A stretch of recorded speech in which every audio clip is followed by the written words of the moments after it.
Hey, Forrest here. Nothing like getting paid. And with ICCU's mobile app, I can deposit checks or accept Zelle payments so the money hits my account fast. I just wish there was an app for mowing the rest of these lawns.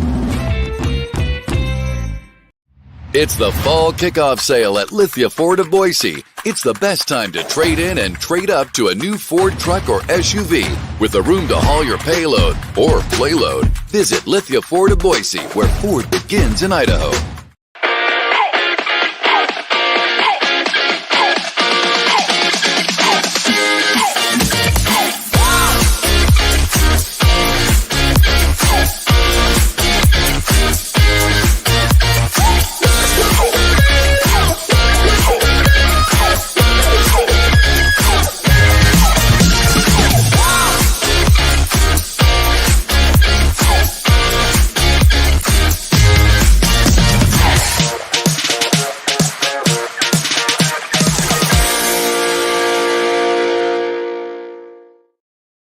Bronco Nation News is presented by RowPaint.com, Idaho Central Credit Union, Taco Bell, by Lithia Ford, The Blue and Orange Store, Western Collective, by Jackson's, Snake River Pool and Spa, Transportation Compliance Service, Bauscher Real Estate, Ridley's Family Markets, by Circa Las Vegas, Lean Feast, and by Timberstone Golf Course.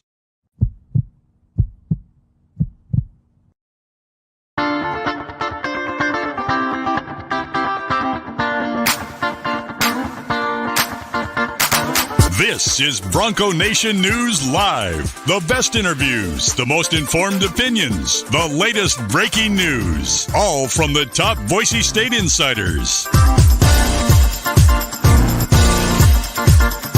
Bronco Nation News Live from BroncoNationNews.com is presented by RowPaint.com, the official paint and coatings company of Boise State Athletics.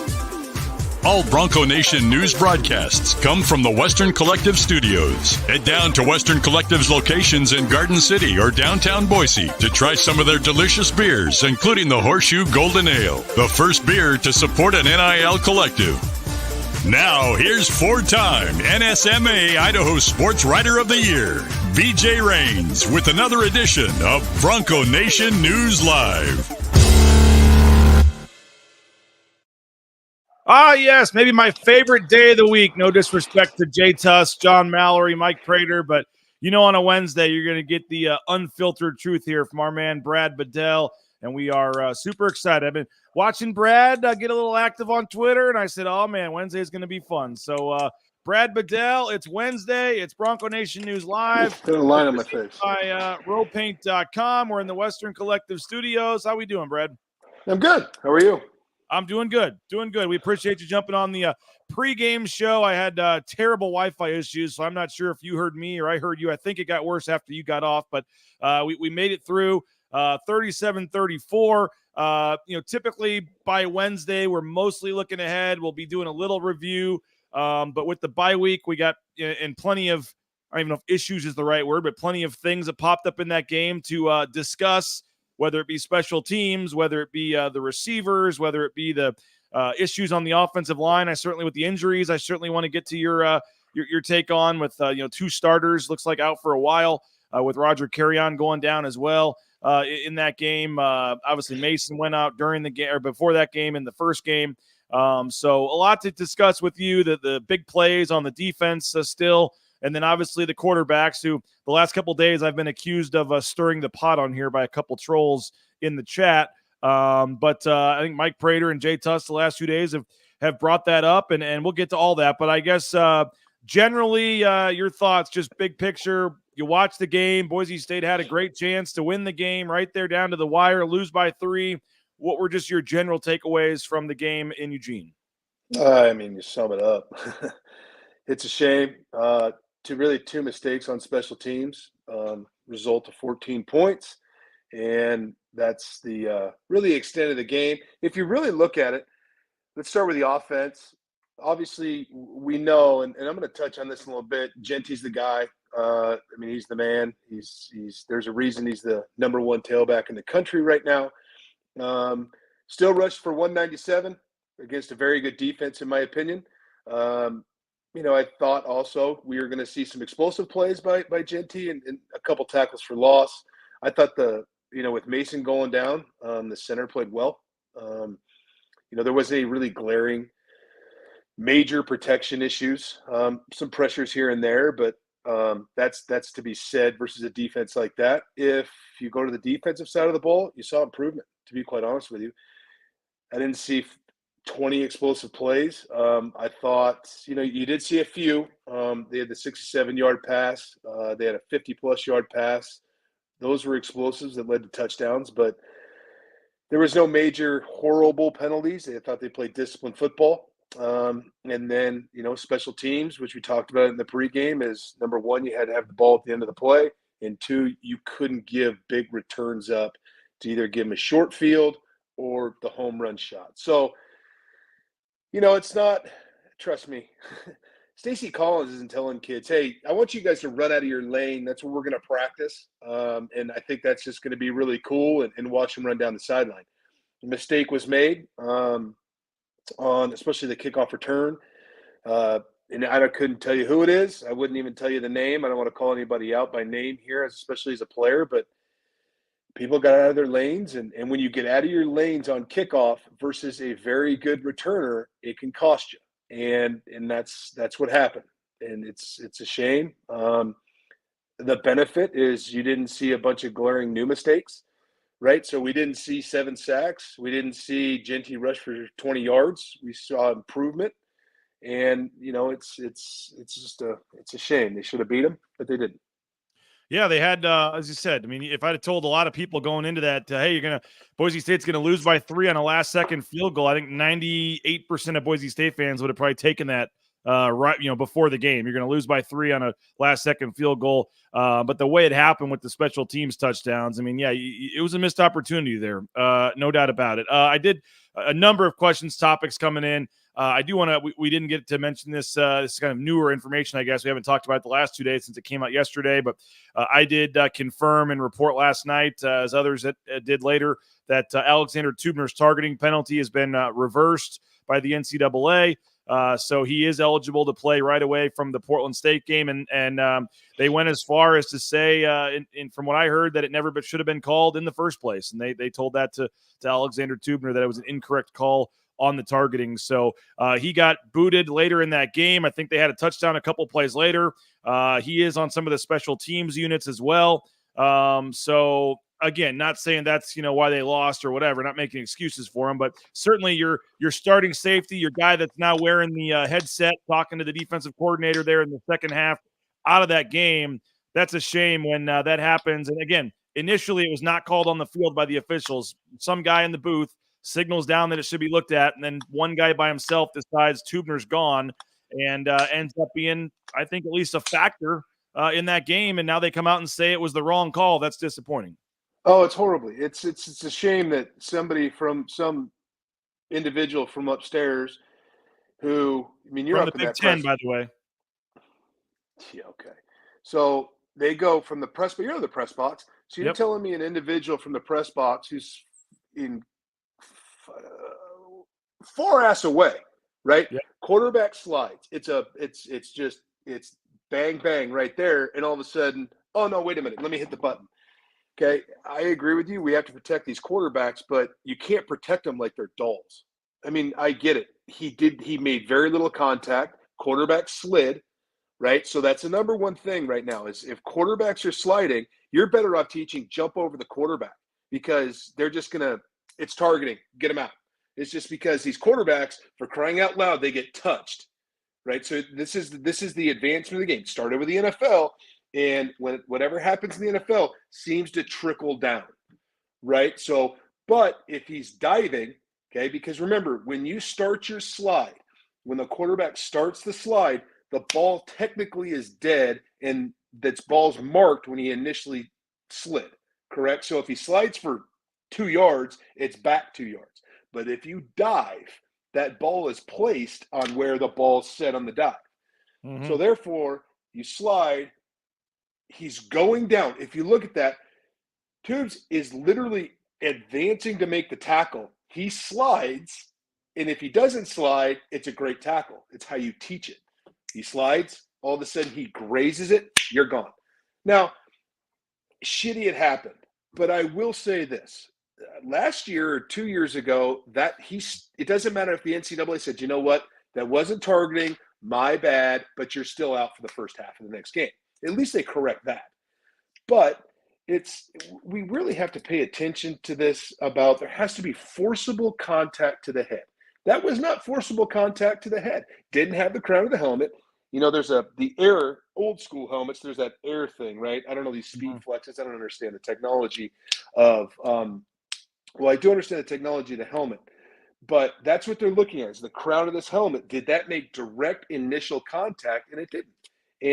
And that individual decided it was, and it shouldn't have stood, and he should still be in the game. And does that make a difference? We'll never know. But first half, you know, he was all over the field. So I would think it doesn't help. Let's just say that. Dune says malice needs to be taken into account on these. Gabriel was already in a slide position. I mean, you just look at it in slow-mo, and it didn't look like he was trying to just – I mean, it was just an unfortunate situation. But like I said, it makes it even worse that it wasn't called by the guys 10 feet away. And then some guy in the box wants to slow it down as slow as he can and try to find something and say you're gone. And these are college kids. You only get a certain number of games. And for Tubner, he's from the state of Oregon. He had 200 people at the game and just the whole thing. And then to be booted like that, that was tough to see. And it makes it even worse when they come back and say, yeah, you shouldn't have been kicked out. We were wrong. Well, I agree with you. And then let's compare the two, right? I don't know if anybody watched the Ohio State Akron game. Okay. So the Akron quarterback, he just gets in the game. He slides. They almost decapitate. I mean, it was so brutal, and his head whips off the turf. He's knocked out. That's targeting. I mean, it was forcible contact to the head on the slide. Tubner's wasn't. So there's a distinct difference between targeting on Ohio State and a targeting call that shouldn't have been called targeting. And this is going to happen all year. It's the way it is. They're going to protect the player, which I agree with. But there has to be something stating, like, is there forcible contact or not? But that is a person's discretion. Let's say it was, I almost said the Pac-12. Let's say it was the SEC or the ACC or something like that. That guy in the box may say, no, that's not targeting. That one guy from the Big Ten said, it's targeting. That's what we're dealing with. And it's different conferences are having the guy upstairs. And I do agree. Like, I think like the targeting rule itself in general to eliminate, you know, the dangerous type hits. Like I do think there is some good in the targeting rule itself, but it's just so hard to apply it, and so hard when it's kind of like in baseball where the strike zone is supposed to be the same, but every umpire has his own variation of how he's going to call it. And so you get these guys with different opinions. One guy said, I mean, we're all watching it the same. We're all doing it in the stands or in the press box or watching on TV. You may be saying it's targeting. The guy sitting next to you on your couch may say it's not. And so it's really hard to figure out. There's no cut and dry. This is 100. I mean, there's the obvious yes, where the guy's head whips back and you say yes, but there's a lot of these ones on the gray area. I would say if you can't 100%, and maybe this guy 100% thought it was obvious, but if you can't, I say you got to lean on letting these kids stay in the game here. And that's just it's just going to be, this isn't going to be the first time probably all year we're having this discussion on a Wednesday where there was a questionable targeting call. It's just the way it is. And unfortunately, that part of the rule and one guy in the press box deciding this, it's just really, I don't know how else you get around that part of it. I don't either, but the officials too is talking to the guy upstairs. Okay, there has to be the question: why didn't you call this targeting? Because we saw on the field it was not a forcible contact to the head.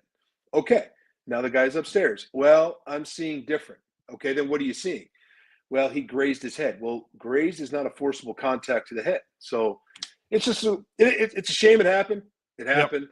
You move on, and he gets to play first half versus Portland State. Now I'm going to play. I want to get into our Bedell's breakdown today on this kick return, and I'm giving up basically my monetization for this video because I know I'm going to get flagged by Peacock for playing this, and that's fine because I think it's worth it to play this. And so I want to play this first. We'll add it to the stage here. Here's the kick return. This is courtesy of Peacock and NBC, and I'm going to play. Should I just play it through once in its entirety? You want me to stop it right away? What should we do here? Hold on real quick. Hit play. All right, we're going to hit play. Got it. Catches it right at the goal line. Yeah. Every other kick had been a little deeper into the goal, into the end zone. That one stops right on the goal line. Sure. All right, so Okay, kick 1, kick 2. Okay, rewind it real quick. all right. I'll tell you to pause. Pause right there. Okay, so I don't know who the 1 and the 2 or the 2 and the 3. You could see him, the 2 blocks and the 20. That's the perfect kick out block. Okay. And that's what you're asking for by your fullback. Okay, this other young man, he's getting dominated. I don't know who it is, but you got to get off the block. Okay, now if you slowly hit play, and I'll tell you to pause it. All right. Pause it. Okay, now look this right here. Okay, you got whoever 14 is and is then the kicker, right? See how those two are lapped? They're back to back. They're stacked on top of each other. Okay, you're creating something that's a problem. Okay, where you need to have, you got the guy in close to the 35 right there. He's in position to push everything back to the field, to make him do a field cutback. Okay, now you're going to cut it back to 1 and 2 players, right? Where the problem is we have overlapping right there. And when there's overlapping, okay, if you hit play one more time, right now, stop. Number 8 overran it. Okay, he's got to slow down, and he should have made the tackle on the 30. Because he didn't make the tackle, and we've got another overlapping here, that is opening up that lane. That's what caused him to get free right there. Once he's overran it, he can't overrun it. He's got to be tracking the near hip, which would be number 6 left hip. And as if he's tracking the hip, that play is dead in the water. Should the kicker be that far down too? Well, he probably is because, remember, I believe they have a holder on the kickoff. Oh, on that one, did they have to because of the let me see about that one. Oh, you're right. They did on that one. Yeah. I wonder how that impacts it too. You're right. Yeah. So now if you hit pause, if you hit play, okay, stop. See how the holder's trailing back? He's your safety now player. See how he's not taking off? He's the safety now. So the kicker took off. He did right. That's right. Okay. And Adamas is a tough kid.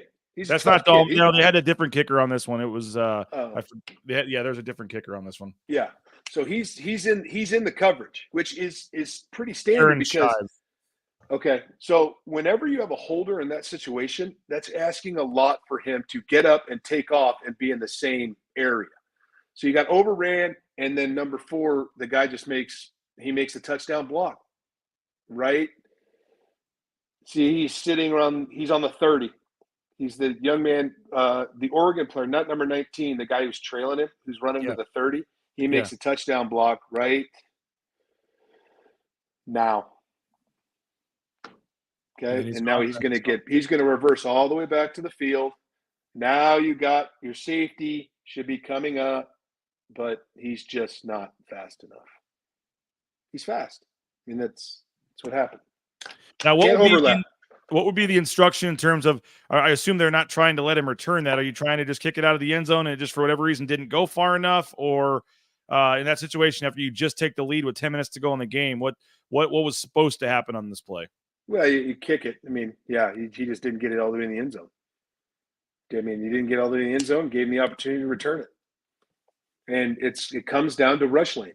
It comes down to staying in your lane. The lane for 8 is not overrunning it. He's got to stay in his lane. And they kicked it to the Oregon's right corner right there. And that's right, because now you have everybody coming. They're transition. They're trying to cut the field in half. Okay. Does that make sense? And when you start overrunning things, okay, that's what's giving him the opportunity to reverse all the way back to the field. And when you reverse all the way back to the field, you have everybody condensing in. It takes one missed opportunity or one lane that can reverse field. And once you reverse field with that young man's speed, it's not good at all. How, for a special teams coach to have this happen? I mean, I know you've never been a special teams coach, but it's got to be one of the worst feelings out there for a Stacey Collins when this happens. There's no doubt. There's no doubt. It's. I think, for the record, I think Stacey Collins is a hell of a special teams coach, and it's lanes. You rep it. I know in other shows I've heard that it's a point of emphasis and things like that, but it's a mistake. The young man didn't mean to make it. He just overran the tackle. And when you overrun the tackle versus speed, and look at the speed of the overall kickoff return team, because he had a caravan coming.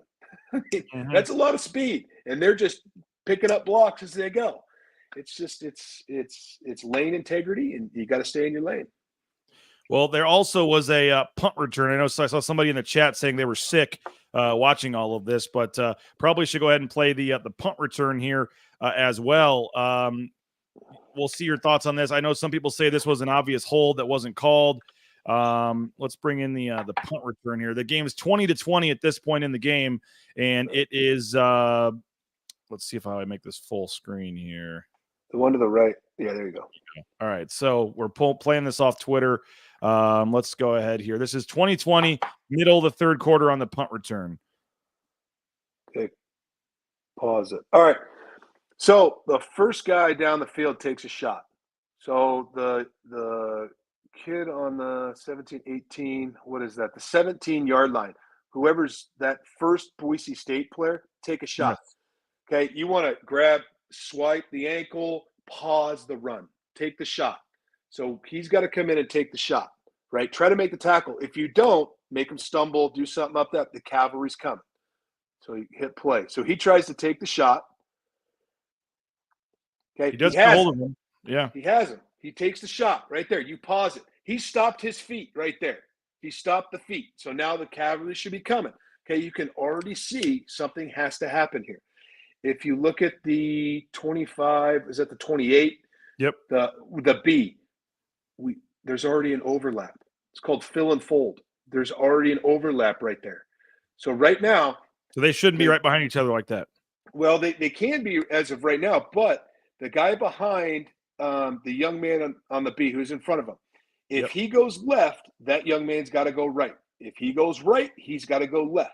It's because it's just a fill and fold. You got to trap him. You got to condense the runner, get hip to hip. Okay, vice tackle him and get him down. So let's see what happens.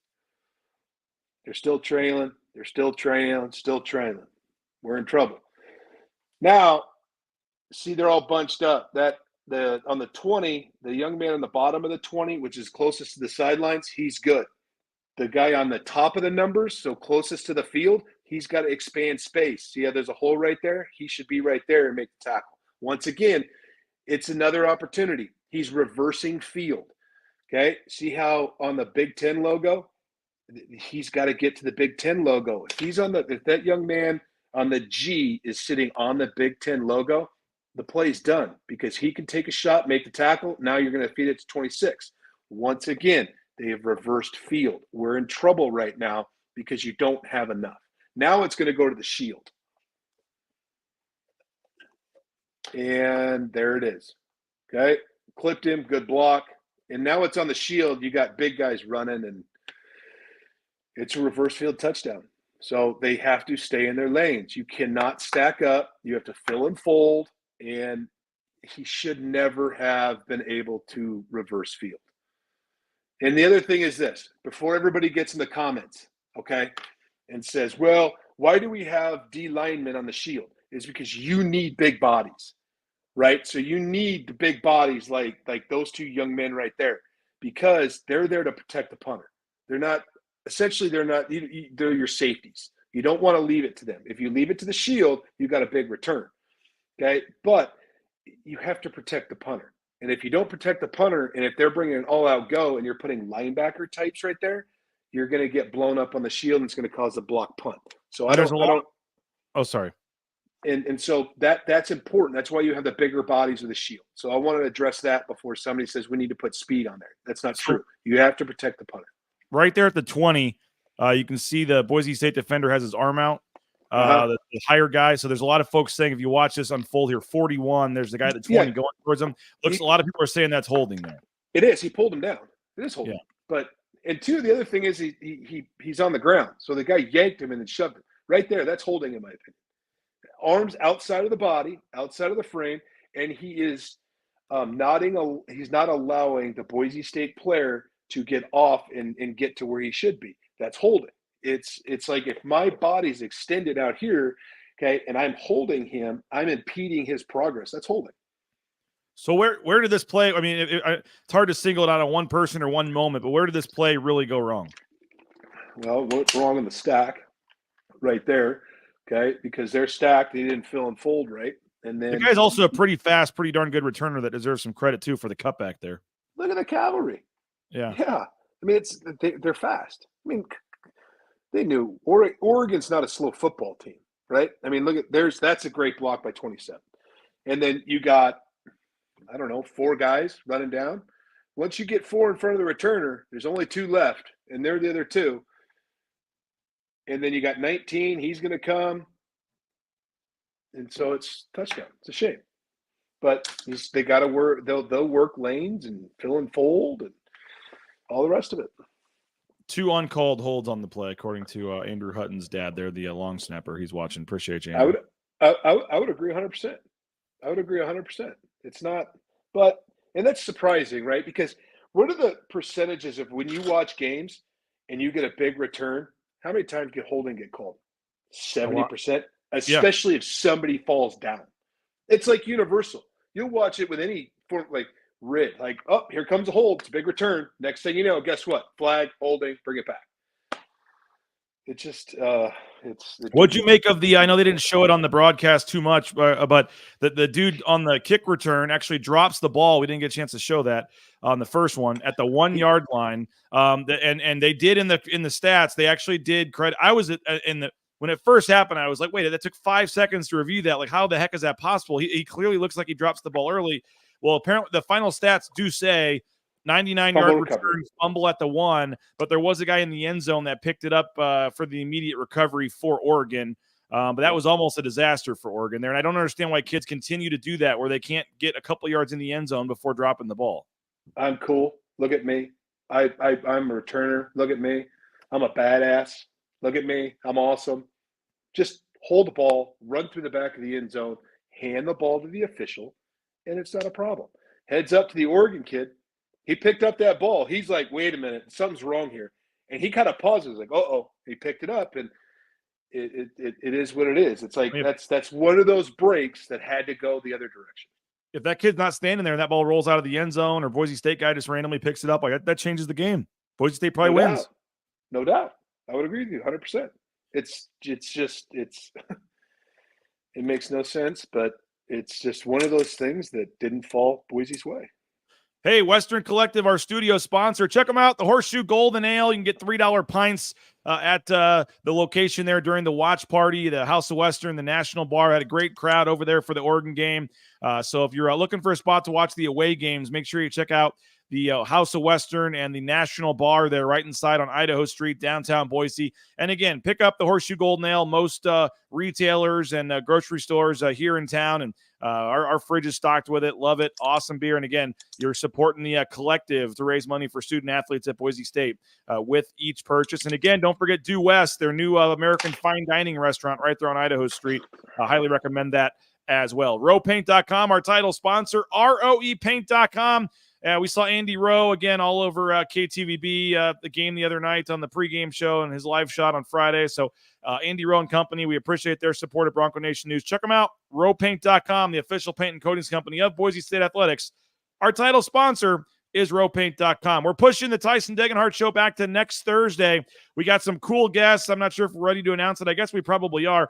Jeff Goodman and Rob Doster from the Field of 68. We're going to turn the tables on them, and Tyson is going to interview Jeff Goodman and Rob Doster, but we had to push it back to next Thursday. So next Thursday, 8 o'clock, the Tyson Degenhart Show presented by ICCU. Check them out, Idaho Central Credit Union. There's a branch pretty much on every corner, but obviously the easiest is that mobile e-branch online banking right there on your smartphone. So check them out, make the switch. You'll be happy you did. Idaho Central Credit Union. Matt Bauscher and Bauscher Real Estate, #1 ranked realtor in the Treasure Valley, is Matt Bauscher. We purchased our home, sold our home using Matt and his team, and Sarah, Cade, Kelly, the whole crew was tremendous to work with, and I found out just why they are the #1 ranked realtor in the Treasure Valley. Check them out online, BauscherRealEstate.com.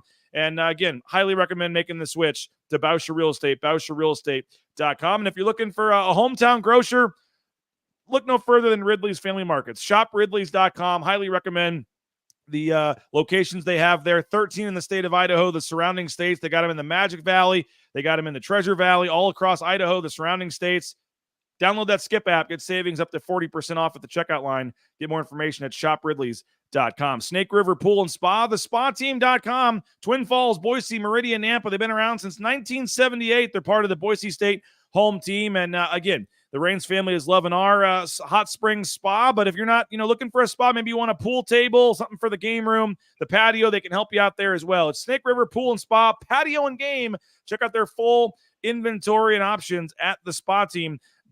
And we got an event coming up on Friday. Hope to see you at Bora High School from 11 to 6. Lithia Florida Boise is going to give $20 to Bora High School for each person that comes and test drives a vehicle. They're going to have 30 vehicles over in the parking lot at Bora High School from 11 to 6. No strings attached. Come drive a vehicle, $20 goes to Bora High School. So come support the local community. And again, that is Friday from 11 to 6 at Bora High School on sponsored and supported by Lithia Ford Boise. All right, Brad, a couple other topics. You mentioned the defense making massive improvement. Still some big plays, a 67-yard passing play, a 59-yard passing play, I think a 34-yard touchdown. They got the two turnovers that changed the game, got Boise State back into it there. That was big. The 4 sacks. And again, last year, all season, I think it was 5 sacks that Oregon had, given up against them. So you get the 4 sacks and you get the 2 turnovers. And again, the defense itself only actually gave up 23 points, as you said in the open. But again, still too many big plays. They were better on third downs. After the game, Spencer Danielson and Zion Washington both used the word close. The defense is close to being the defense that they thought they could be. They thought they made big improvements and that they're obviously not there yet, but if they can dial in some things, they think this defense has a chance to be good, has a chance to be dominant, even though it really hasn't shown it at times through 2 games. Big picture with the defense, where are you at? First of all, sacks are going to pay dividends to upcoming, especially when you get into conference play. If you want to compare and contrast, right, we went to Georgia Southern and we were talking about, I believe it was nine passes of over 15 yards, right? Here you had the big chunk plays. So they're cut down on explosives, but any explosive is not great, to be honest with you, especially if those explosives are leading to touchdowns. I would agree with them. I think they're close. You got to continue to they saw something, right? So Oregon saw something because the game before, I know they were playing Idaho, but it was another close game, right? But the Gabriel quarterback, they only tried to throw the ball 21 times.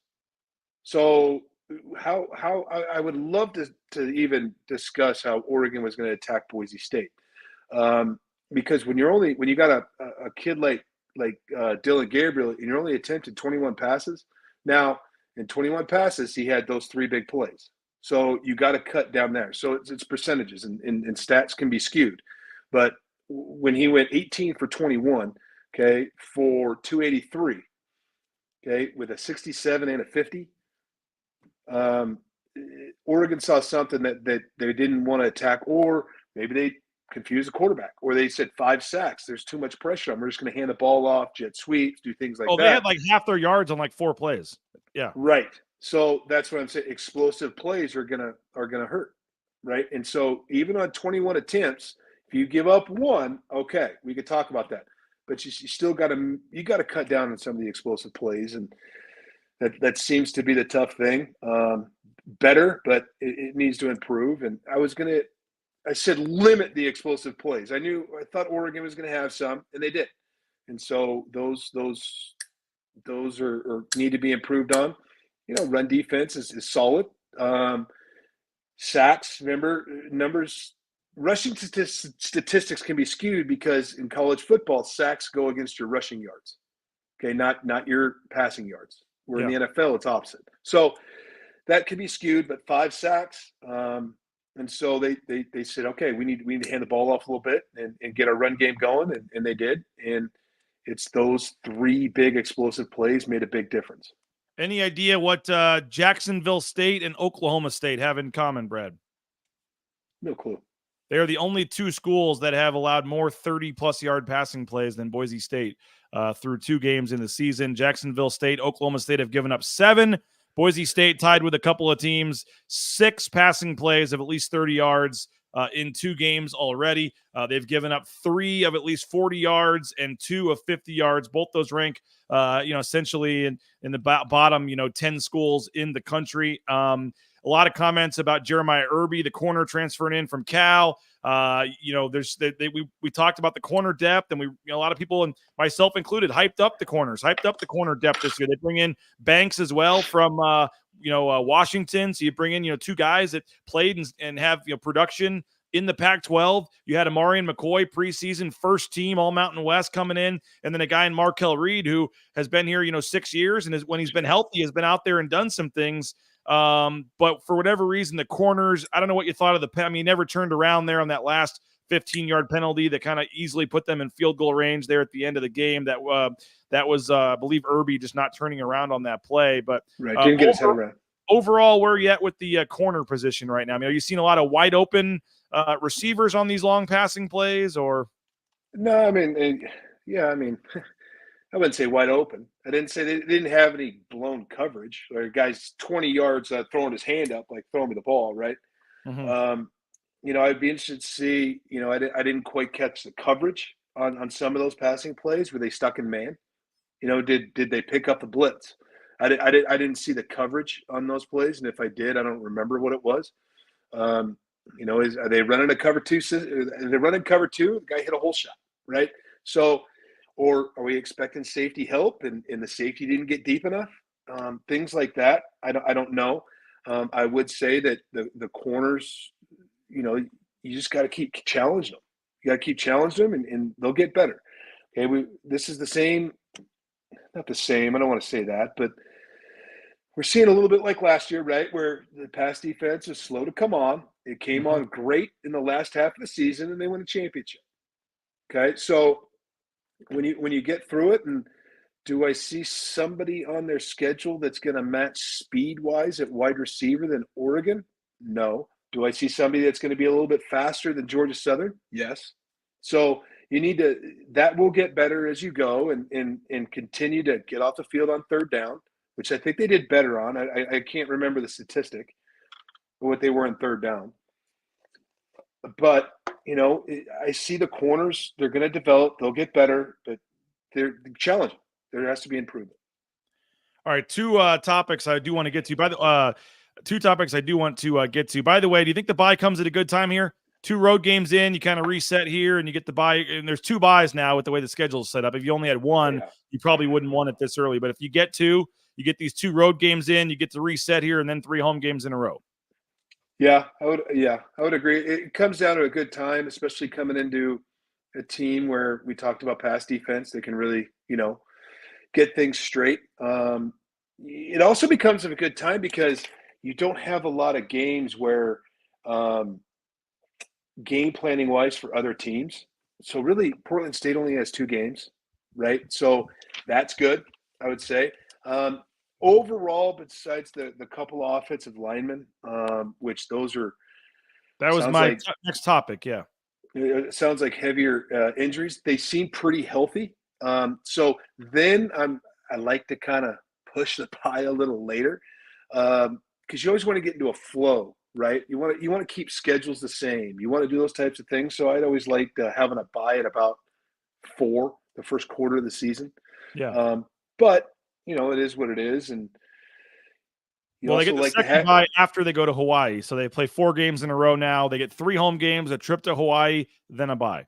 That's the perfect time to have, and you want to bye after coming from Hawaii every time. I mean, because just the schedule and flight, right? Yep. I think 4 games is a perfect time to have a bye. Like we had a bye before San Diego State that one year, and it paid us dividends. You'd also like in it. No disrespect to Portland State. You guys hear me mean shit, but you kind of like to have a bye before a bigger team, to be quite honest. Maybe the next week, Washington State. Washington State would be a great time to have a bye, and you got 3 games of film.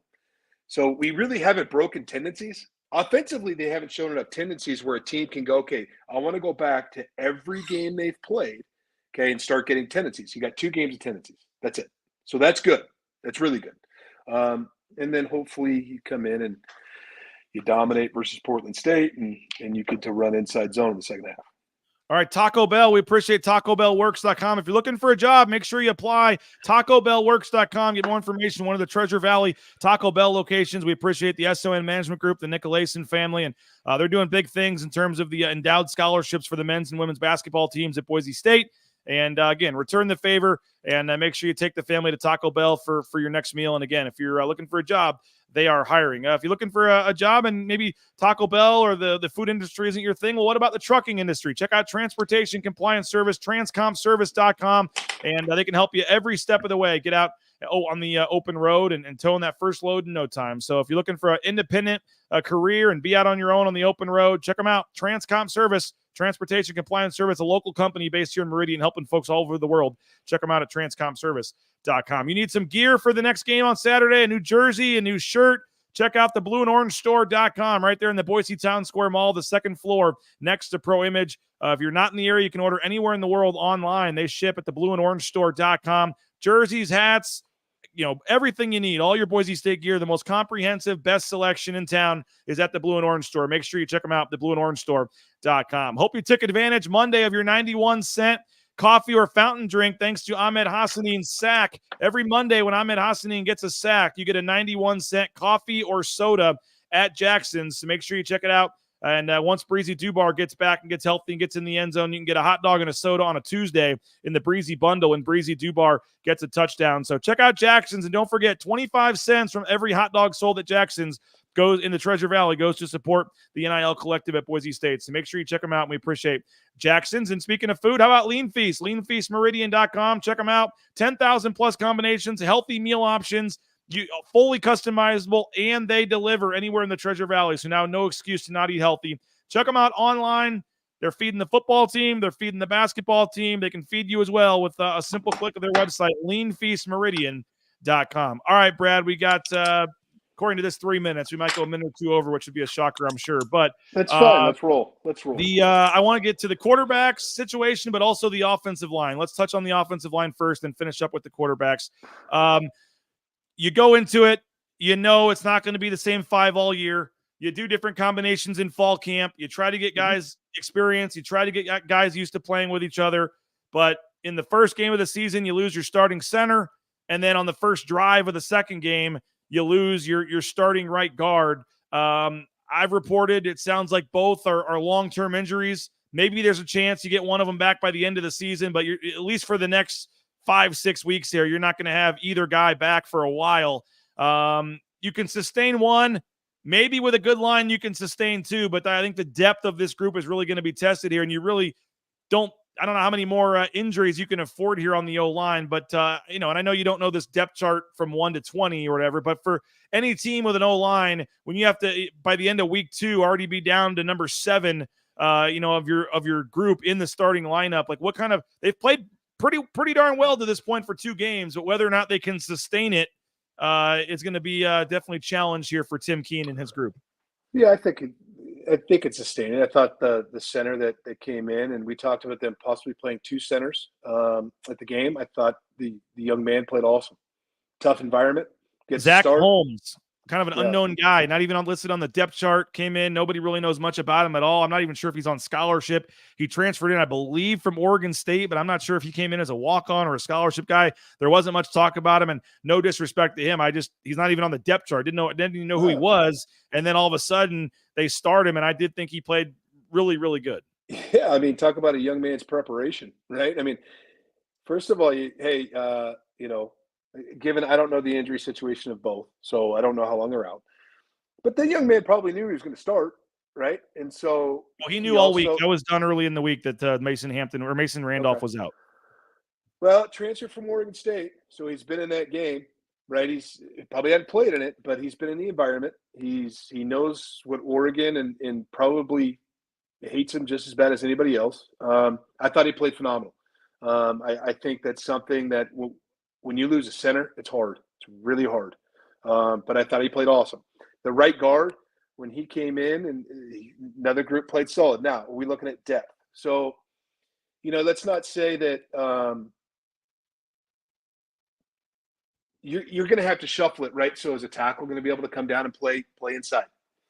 Okay, so that's where you have to say. So it doesn't Doesn't mean the next guard's up or like that. Well, Coach Keene will get in there and he'll have to start putting places in. Like you said, during camp, you're shuffling people everywhere, right? Who's the next?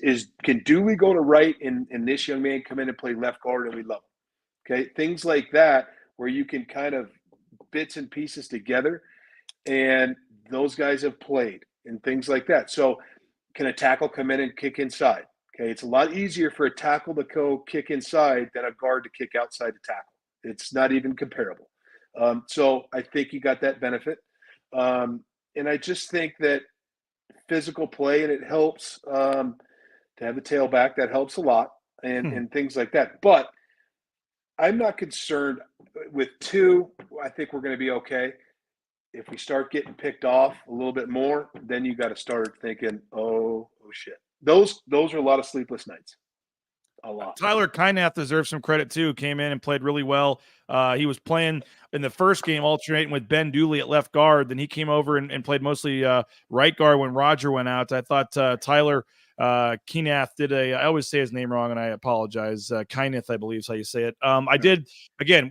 This Zach Holmes guy is really a mystery, and if we had a press conference today, we would have asked, or Monday, we would have asked Spencer about it. And I'm sure we'll be doing that on Monday. But he redshirted. He was a preferred walk-on to what we know is a preferred walk-on to Oregon State, and didn't play there in 2022 or 2021. Excuse me, it was his freshman season. Redshirted in 2021.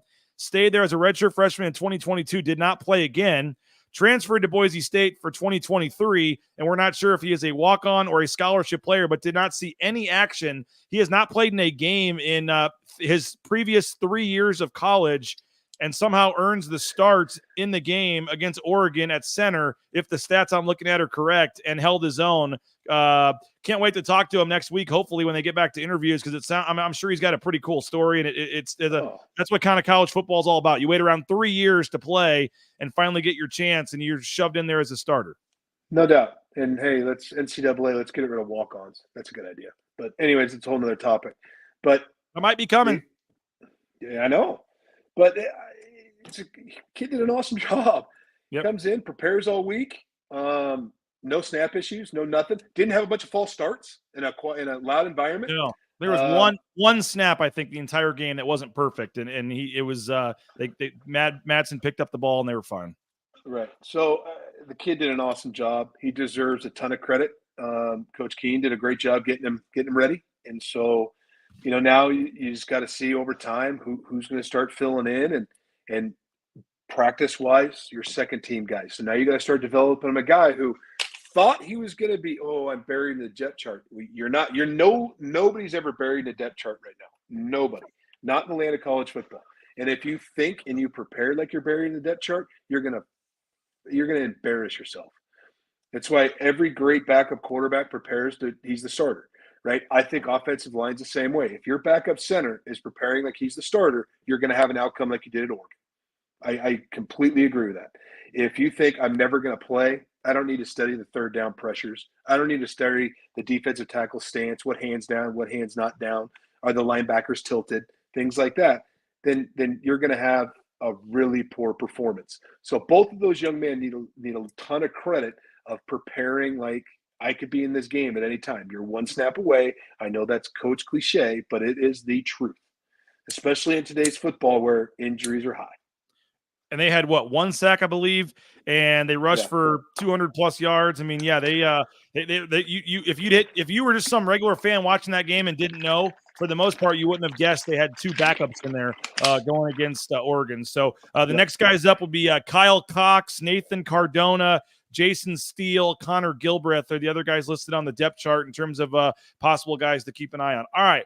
Final that we know of. Hey, Zach Holmes is nowhere to be found on here. So exactly. Awesome. I love it. That's why you gotta love college football. And I think the plan was for Steele to get in there too. And he may have played. I don't even know if he got in there though, because Holmes was doing so good. They just left him out there. But all right, final topic, quarterbacks. We saw you getting a little active on Twitter, debating Mike Prater and some folks on there. I don't think they're at the point. I've said it on this show. I think they're still rolling with Maddux Madsen. It was not a great performance, but I don't think he's the reason they lost that game. I'm not team Madsen or team Malachi Nelson. I don't really care who the quarterback is. Certainly Malachi Nelson would be a probably a little more, I guess, storyline nationally or whatever when he gets the job at some point. But I feel like every year the backup quarterback is the guy everybody loves. And especially at Boise State, there's been calls almost every year for the backup quarterback at some point in the season, at least in the majority of seasons that I've been here, just with the way it's worked out. So this is what it is. It happens every year. Fans want the backup quarterback. It's a little different this year with the star ranking and where he transferred from and all that stuff, that he had some hype coming in, maybe more than another guy, typically in a quarterback battle. But they went with Maddux Madsen, and I don't think I've seen anything in the 2 games to think they're going to make a change. Some folks, Mike Prater included, would like to see Malachi Nelson, see what he can do, especially if the game's out of hand. Like, let's just see what the kid can do. Where are you on, 2 games in with Maddux Madsen and the quarterback situation?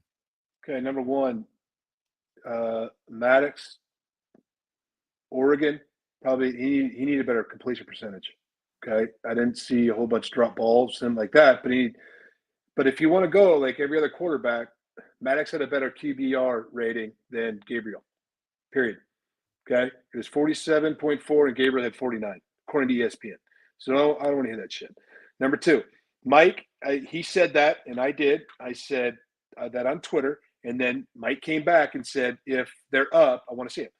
That's natural, right? If you're up by 40, you don't want your starting quarterback to get hurt. And he's the starting quarterback, okay? So that I can understand. What I don't understand is, it seems like to me, are you bored? BJ, is the media, are you guys bored about talking about Ginty? So now we're bored. So I need another storyline. So we're going to say, fuck it, the quarterback. He's a 5-star. Play him. Some guy said start him versus Portland. I never said that. I didn't say you. I said the media in general.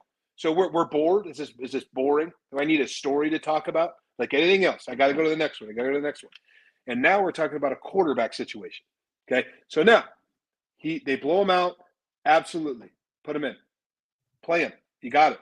Okay. I agree, because I don't want the starting quarterback to get hurt. Not because I need to go see what Malachi. And then all of a sudden now you go up against 40 and they're playing cover 2 base defense. Any quarterback's going to be looking good.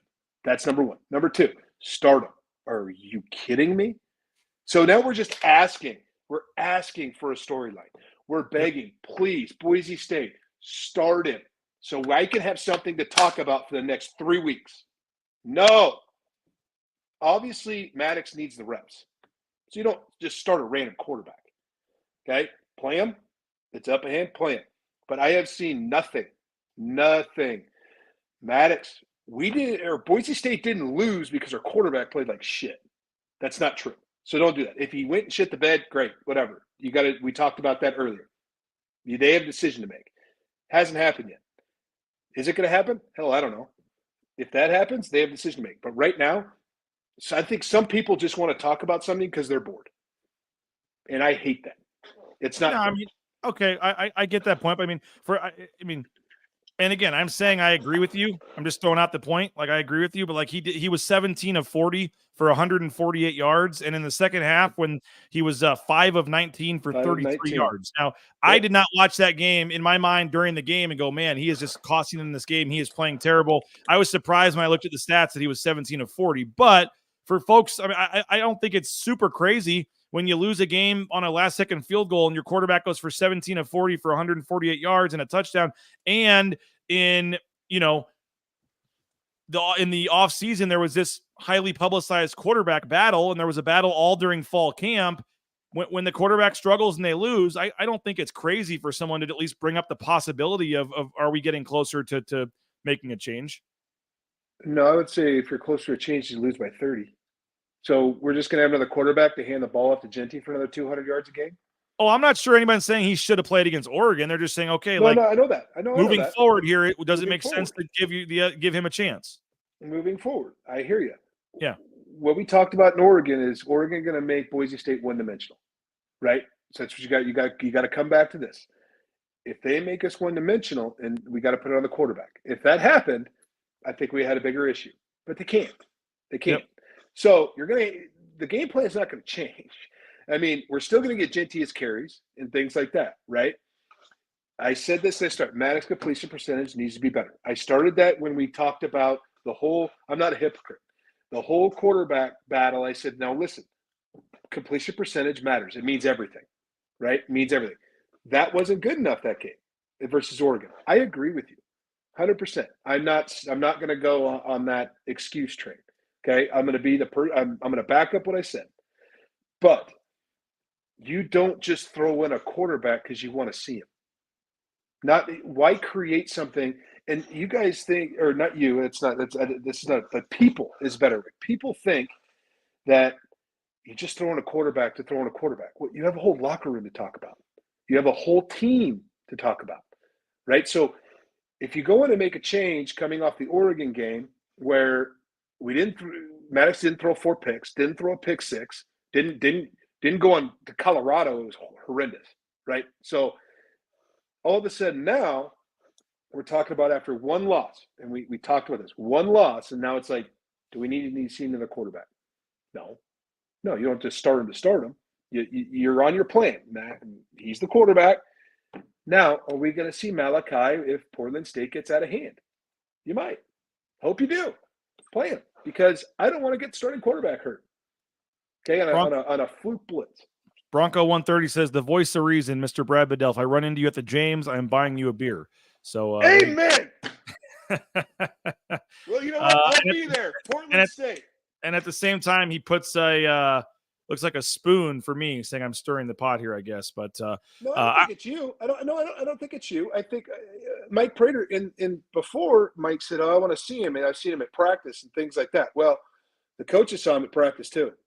I think that's what I've kind of said. I don't know. We don't know how close they actually were. I don't think it was that close of a battle based on what I saw in practice. And just being honest, it was pretty one-sided. So I don't think all of a sudden one subpar performance in a game, you're going to make the switch. But there are, when you lose and you have another guy who is battling, that's an easy thing for fans to look at, is the quarterback position. Oh, it's the number one position. It's the number one. He's going to get the credit. He's going to take the blame.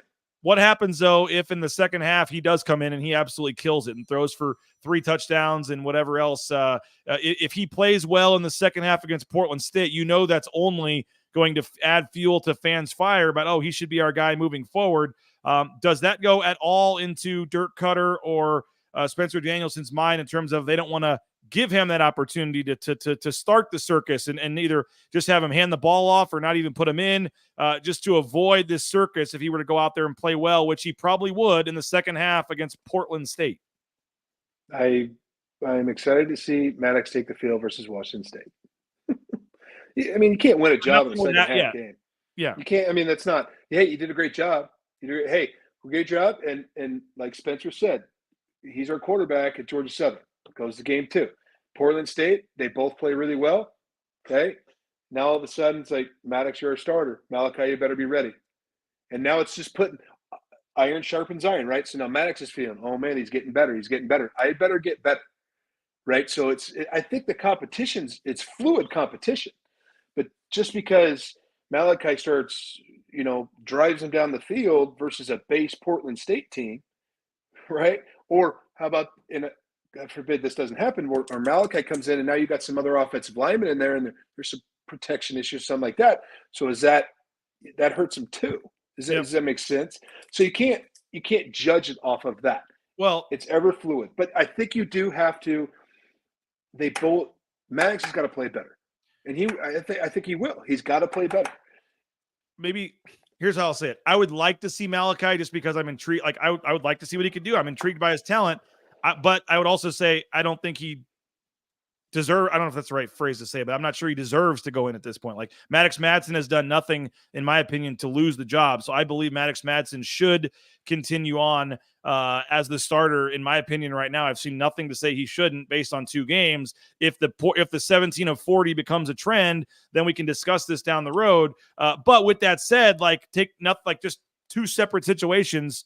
Okay. I'd love to see what Malachi Nelson could do. I'd be intrigued. I'd love to see how he would compare, what he would do out there. But with that said, which I think anybody would like to see. I think you would say if there was a situation where he's the only quarterback on the roster for this game, you would love to see, you'd be intrigued. What could this 5-star go out and do? I would love to see it. But I also think he doesn't. I don't think they should do that at this point, and I don't think they will. No, I don't think they will either. I think that you'll see him if Portland State gets out of hand.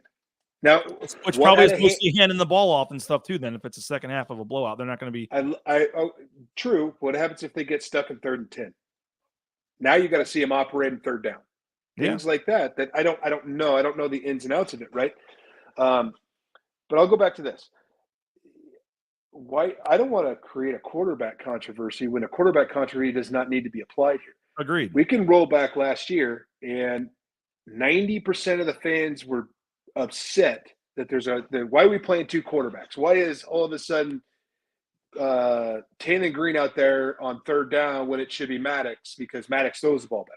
Or why is this? Why is that? This is costing us games. Yep. So now we're going to come in after a 1-1 team and a tough loss to Oregon saying we need 2 quarterbacks. No, you don't. You need to play the starting quarterback. I think they have 2 good quarterbacks. I think Maddux Madsen deserves to stay and keep playing. But like I said, if you just put the 2 things completely separate and they said, hey, you're playing, we're going to see Malachi Nelson play. Like I would love to see him play. It'd be go grab your popcorn. Like it'd be awesome to see what he could do. But I'm not saying he should or they will. And that's again, I'm just saying like if something else happened and he had to play, like that'd be awesome. I would love to watch him play. I'm very curious and intrigued about what a 5-star guy could come in and do. But I also saw him all fall camp. And I saw Maddux Madsen all fall camp. And again, the coaches made this decision. And you know what? It's been, I think Jay Tuss pointed it out, like it has been over a month since they made this decision. It was made in the middle of August. So in 4 weeks of practice, we don't know how much, if any, Malachi Nelson has closed the gap in practice. But it was a month ago. So there has been 4 weeks of practice, sure, which there's no doubt Malachi is, you would hope, use that to get better, as Maddux Madsen is trying to do as well. So it happens every year. Everybody wants to see the backup quarterback. He's the most popular player on the team. I get it. I would actually love to see him play. I agree with some people, but I'm not saying he should play, because Maddux Madsen deserves to be benched. I think Maddux Madsen is your starting quarterback right now. I'm going to trust Dirk Cutter that he knows what he's doing. I haven't seen anything in 2 games again, I don't think he missed a ton of wide open receivers in that game. If you want to get on the receivers for not getting some contested balls, for some drops, like I'll listen to that argument. I said yesterday, I think the receivers have been one of the more underperforming units on the whole team to this point based on expectations. I'm not saying Maddux Madsen played a great game against Oregon. Clearly he didn't, but I thought that he did enough where if they don't make those, I hate the term game manager. It's disrespectful. We've talked about it. But he did enough in that game. He avoided the horrible turnover. He at times made some throws. Was he great? No. But again, I don't think we're talking about Maddux Madsen possibly coming out of this game if they don't, and want to see Malachi Nelson against Portland State. We're not talking about this if those kick return and punt returns don't happen and they beat Oregon. You're saying Maddux Madsen just went on the road and beat Oregon. Man, what a winner, what a gamer. Didn't play great, got to improve, but oh well. I think nobody is calling for Malachi Nelson if they won that game. Didn't cost us the game, right? So the other thing is this: you said you're excited to see him play, okay? So does that mean you want him to play the 3rd series of the game? No, I'm saying you just want to see him touch the field. At some point, you want to see what he could do if they're up by 40. It's 2 separate, complete conversations. I am intrigued at some point to see what Malachi Nelson can do with the number 1 offense in a real college football game at Boise State. But that time has not come, or it should happen now. I mean, if you were to again, I'm not saying I want somebody, I'm not, whatever, it'll be skewed however I say it. I'm not Maddux Madsen. I don't want to see come off the field right now. Maddux Madsen should be out there playing. But if something happened and Malachi Nelson had to play, I would love to see it. Like if Maddux Madsen got sick before the game and they said he couldn't play, like, all right, let's see what this kid can do. Let's put him in there and see. But I'm not saying he should be the starting quarterback or he should take over the job. I just think it would be exciting to see what he could do in a game. I don't think we're going to see that for a while, though. Second half of Portland State, we may. But again, I don't know how much you put into this, how much stock you put into the second half of Portland State. No, I wouldn't. But I mean, it'd be nice to see if he comes out and operates. This Bronco 130 dude's starting to tick me off, by the way. He's doing the kettle thing again. I can very easily block you, dude. I'm not trying to stir the pot. I think I've clearly said that Maddux Madsen should be the starting quarterback of this team. So that's all right. Hey, someone said they've never heard me say the F word on this show. I'm getting pretty close with this dude. Well, I mean, hold on now. Don't go. Stop. We try to present both sides of this. Yeah, I'm just saying we try to present both sides of this, and I think I've made it very clear that Maddux Madsen should be the quarterback. I'm just saying I'd love to see would love to see if the opportunity presented itself, I would love to see what the other kid I could would do agree, too. especially in a situation that if they're up by whatever. I'm with you. I'm not arguing with you on that. That's a natural thing that's going to happen. The other thing is, knock on wood, if something was to happen to Maddux, and now you got real live game reps in the offense, in the headset, in a live game in Albertson Stadium. Agreed. That's why you have the opportunity to get guys in and get real game live snaps versus any opponent in your home stadium in an environment to get him uncomfortable, even if you're up by 40. Because eventually, even if you're up by 40, you're going to have to get into some type of third down situation. I would agree. That'd be fine to see. I just wanted to see when they're up by 30 in the second half. Sure. Okay, that's all I want to do. Now, is there an argument of or a point that you made of if things don't improve, then you got to rely on the coaches to, hey, everything's graded during the week and we're rolling with who we're rolling with. That's the way it is. That's competition. But I do not find a reason. I don't see a reason why you need to bring Malachi in right now. I don't. It hurts the team. Really going into a one-on-one, 2 road games, great win, tough loss, bye. There's another one, bye. So now you're working to Portland State to now you got a big one coming home, coming into really a surprising Washington State team that is playing better than I thought they would. And Portland State, by the way, has given up 113 points in 2 games. They lost 70-30 to Washington State, and then they just lost 43-16 to Weber State. So you're probably looking at a situation where you or I could go back there at quarterback and probably have some success against Portland State. So I don't think we're going to be talking about Maddux Madsen struggling against Portland State. Yeah. I really don't. For the record, I'd be dropping dimes to Prince. Anybody else? Hey, somebody's throwing to Prince. I'd like to see it. Yeah. I would drop dimes on these people. And then I could probably get us a 12-yard gain on quarterback power. I was going to say, against Portland State. Nothing against Portland State. They're working hard. They gave up 113 points in 2 games, though. The point is, this should not be a competitive game. I certainly hope not. I can't wait for your breakdown of Portland State next week as we get set. And then I think hopefully we're going to get you and Rid to stop by post-game for sure, maybe pre-game if you're around. We'll figure that out next week a little bit. But the bye week is here, and then we look forward to next week getting back. If you missed Riley and Rid's show last night, they had a great discussion with a couple of former tight ends, Jake Hardy, Alec Danins. Both had some good discussions on some of the championship games that they were a part of, and really enjoyed that. So if you missed the show last night, Riley and Rid, go back and watch it on the Bronco Nation News YouTube channel. Brad, any final thoughts? Any topic we discussed over the last hour and 8 minutes? We, of course, have gone way past the time here. I'm going to get a increased Venmo request from your wife. I can just feel it now. That's all right. No. Hey, deal set. Man's a man of his word. I told you 45 minutes, and we're at an hour and 8. So I'm not the man of my word here. But any final thoughts? Yeah, I mean, let's look at it's 2 games to recap, right? I mean, it's like I think doom and gloom would be 0-2. I think, hey, we're on the right track with a 1-on-1 with a 21 loss to Oregon. Now we're sitting at 1-on-1, 1-1 with a really good win and a tough loss. And now we're going into the meat of it, right? So I think I truly believe that this team's in a good spot. It's a good spot. It's who you thought the players are the players. And now you got to see some big time improvement on some areas that they've shown some weaknesses at. That's what a bye week's all about. And it's also good for the coaches to this early be able to go out and see some recruits, go recruiting, see some Friday night games and kind of get out there. And especially the talk with recruits, and I'm not the rule that you can't talk to them, but they're on the phone and they're like, "Man, coach, that was a great win or great tough loss versus Oregon. You guys had them. And now you get to go see them play. And now everybody's going to be like, Boise's here to play, and it helps with Jinty. I think they're in a great spot. And, You got 4 coming up. That's a little bit of a tough stretch with another bye, but I think the team's in a perfect spot. I think it doesn't change this whole playoff argument with 1 loss. And IU helped their case, but there's a lot of football to be played, and I think it where they're sitting is better than, like you said, if 21 lost to Oregon, they were like, that's okay.